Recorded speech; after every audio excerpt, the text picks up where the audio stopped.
Hello guys and welcome back sa Kapitan Minero channel guys.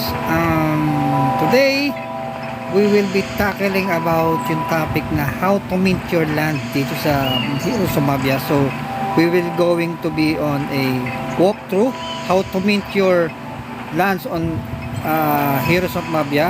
But ito na, mabigat guys. Ang pag-mint po ng ng land dito sa Heroes of Mabia, you're not using Ruby but Ethereum to mint that. Only those heroes can be minted by Ruby. So if you're interested in this video guys, why don't you hit the notification bell and like, share, subscribe to this channel para lagi kayong updated sa mga videong mga parating. So let's go and panoorin natin ang walkthrough ng how to mint your land NFTs sa Heroes of Mabia.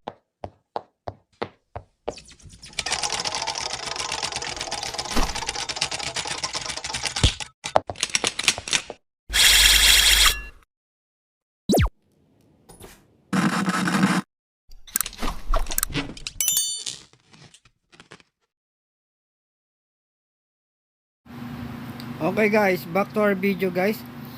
Ito guys, walkthrough ng how to mint yung Mabia land ninyo ha. So, ang una natin gagawin is to connect your wallet. Then after you have connected your wallet, make sure na sa inyong account talaga yan na kailangan i-verify ito. Para lang tong ano guys, para lang kayo kumukuha ng what do we call this, airdrop. So, kailangan nyo talagang i-verify yan at yung tama yung wallet address. Either OKA, OKX or yung tinatawag na MetaMask or yung other wallet na alam nyo. So make sure lang guys na sa inyo talaga yan para hindi kayo sumablay. Okay, balik na tayo dito sa dashboard yan, sa NFTs.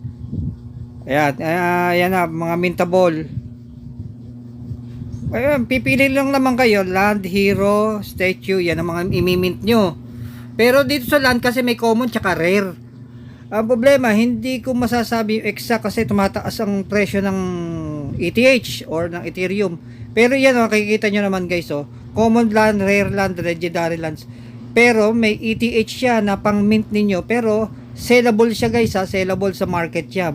Patataasin nyo na patataasin lang yung value ng inyong mga lands via ETH. Kada mint ninyo, itataas nyo na itataas siya. Madadagdagan ng value. So mintable po siya at pwedeng ibenta. So yan lang guys, kaprasong video lang to. So if you like this video guys, like, share, subscribe, hit the notification bell para lagi kayong updated. So here is the paano yung proper na pag-mint ng land dito sa Heroes of Mabia.